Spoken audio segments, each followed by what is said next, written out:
here on Big 12 Today on Big 12 Radio. Heard exclusively on TuneIn. Brought to you, the Full-Time Fan, by our friends at Modelo.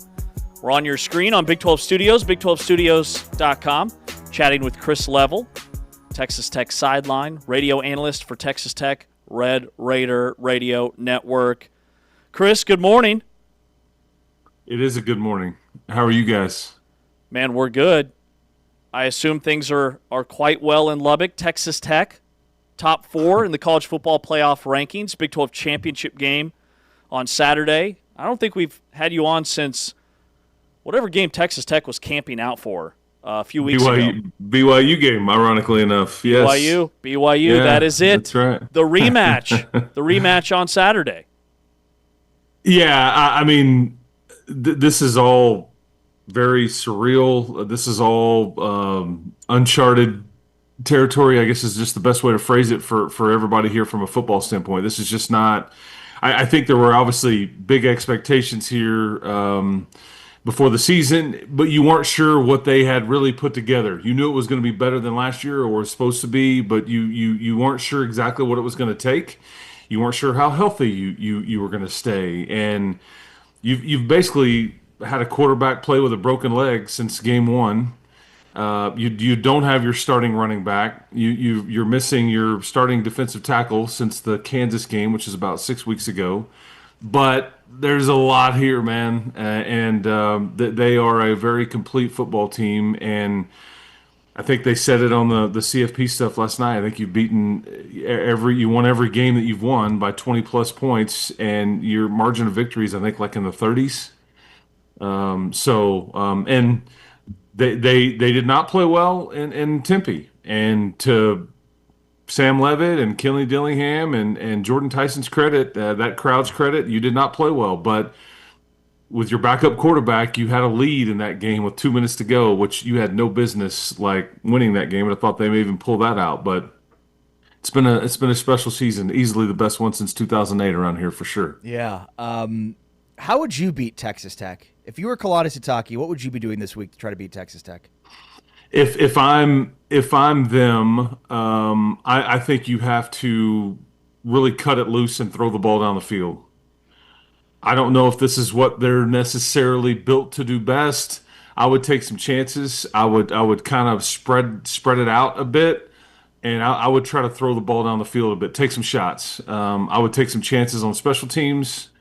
This is what Arizona State did. They max protected a few times and just chunked it, and 3 times and it wasn't Tyson in those cases.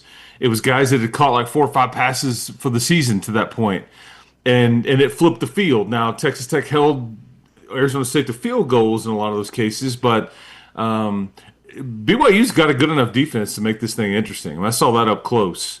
I think there's two schools of thought here. Like looking at the game a month ago, BYU saying, "Man, we were just right there. Like if just a few things go our way, we were really good in the red zone. If we can just get our offense to play a bit better and not muff a punt on special teams." Whereas Texas Tech is saying, "Guys, we were 2-5 in the red zone. We had to settle for 5 field goals.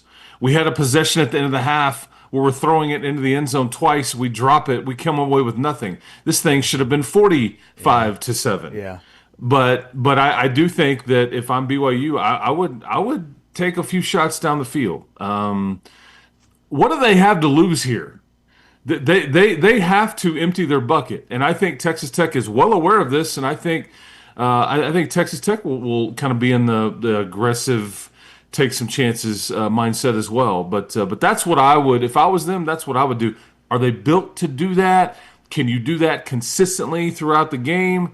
I don't know. This is going to be a big stage with bright lights, and somebody's going to do something a bit uncharacteristic. But one of these 2 quarterbacks will come away with the thought that they are a bright, shining star for different reasons. One, because Barrett Bachmeier could have pulled off a huge upset, but Baron Morton, look what he played through. Look where he got his team. He's the hometown kid that came home and did it. He did it for his team. So it's fascinating storylines. I also love the fact that Both coaches are a storyline here in that Kalani Sitake's not going to Penn State. We can set that aside. And Joey McGuire signs that new 7-year contract, runs through 2032. It's bumping his annual salary to around $7 million or just a little bit over. Just your thoughts on having him locked in long-term in Lubbock. Yeah, James, this was never a question. This had been briefly discussed, I think, for many weeks. I think that everybody kind of knew that this was not a coach or an agent or a school that were going to haggle. I think Joey you could have made the argument that maybe he could have gotten a bit more. I think that was intentional. I think he's got some bonuses that are easily attainable that get him much higher in any given year if he can get certain things done.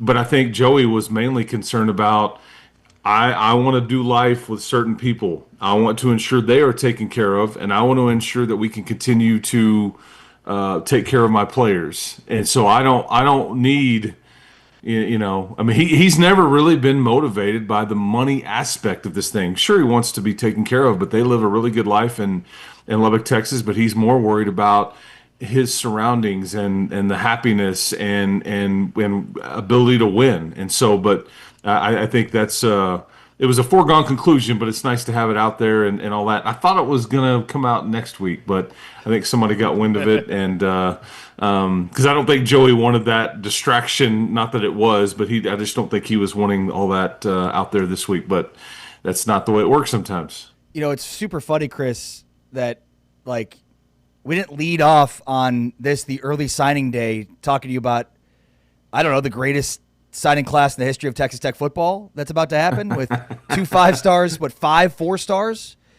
And, last year, obviously, they made hay in terms of the transfer portal, but I love the evolution now of, okay, the portal helps, but we really need to be, getting 4 and 5 stars consistently. And so I think this is the dawn of a real new era of Texas Tech football.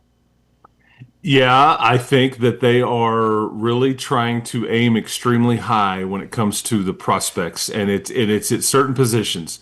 If you are on the offensive line, if you are on the defensive line, if you play quarterback, I think that there's some premium positions there that, because that's where you've signed a 5-star edge rusher, you're going to sign a 5-star offensive tackle. I think you've got a 5-star quarterback next year.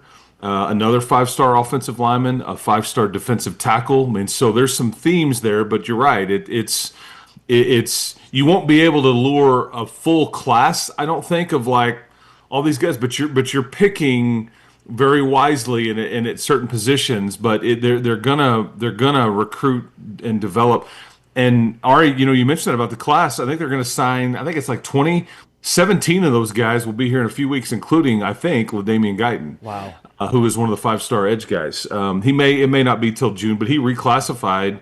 But so many of these guys are all going to be here and could be a part of the rotation or depth pieces next season. Wow. Well, and what does that say about just kind of the shift when it comes to Texas Tech and their recruiting philosophy? This year was the transfer class. They were 10th in the high school recruiting rankings for last year. This year they're number 1 in the Big 12 with those 20 commitments. So I think the narrative that, they build through the portal, I mean, it's going to be both now, it looks like, at Texas Tech. Oh yeah. You're about to go you're going to go sign a quarterback in the portal. You're going to go sign a starting quarterback in the portal because and that'll be interesting when that comes out, trust me. And then you're going to really try to recreate, if you can, and it's not going to be easy to do, what you did on the defensive line.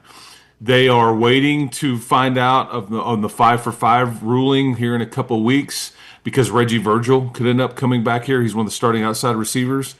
They're trying to get Skylar Go-Howard back because he played in the equivalent to 4 games. So there's still some things to be decided, but they're going to play ball in the portal for sure. And this is just what it takes. I mean, you're looking around and everybody. I find it funny. The BYU example is a great one. You see the reporting. It's like he's going to make this.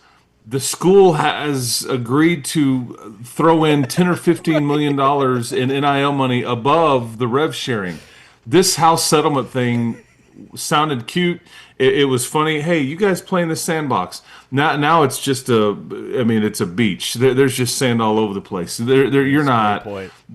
I mean, Lane Kiffin, LSU. Hey, we'll give you $25 million a year to NIL. So this is just what's happening, and there's no toothpaste going back in the tube, and.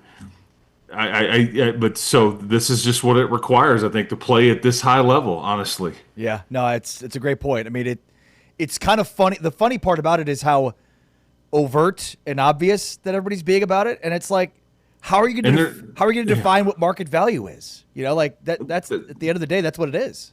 yeah, there's no recourse. I mean, there's no, Right. and again, because again, the reporting is just out there. Like, wait a second, I didn't think you were allowed to do it. I mean, it sounded good in theory. Everybody wanted guardrails and all that stuff, but because there's some schools out there that aren't even operating at the full rev share. It's like, hey, man, I think Bill O'Brien at Boston College is like, well, they promised to give us a full rev share component at Boston College, and like that doesn't count anything above and beyond. But this is what most of these schools are doing. All these new coaches in the SEC that just got hired, you don't think that that was the first question that they asked? 100%. Yeah, it's a really good point. 100%. I want a couple of questions since you mentioned this. So, is there a possibility of Skylar Gill-Howard returning in, let's say, a quarterfinal matchup at AT&T Stadium in a few weeks on January 1st? Yes, would not rule it out. Yeah, I think that would be the earliest. I don't think that. I mean, that's still, as we're sitting here talking, that's still close to a month away. Yeah. And I think originally his injury was a kind of an 8-week thing. I think things would need to go really well for that to happen and for him to have, any kind of impact. But yeah, if you're playing on New Year's Eve in Arlington, I would not rule him out just yet. No. And then the other part is you mentioned that, they could get a red shirt for him. So would that, I mean, it's postseason, so it doesn't count. Got it. Okay. I didn't realize that. That's amazing. Which is the dumbest thing ever. This is Yes. just one of the many things that the NCAA What? The just biggest games of the fumbles. season. But in basketball, if you step on the floor for 1 minute, your year is used up. So, but in football, you get 4 regular season games, and then you get As many all the postseason. postseason. So the Texas Tech can play anybody they want, in this conference championship game or anything past that, and there's no recourse. Like your year is already established. But in basketball, you step on the floor 1 minute, and you're triggered. that's I for the life of me, I did not grasp the common sense there or lack thereof. And then the other part is, so you mentioned the quarterback position.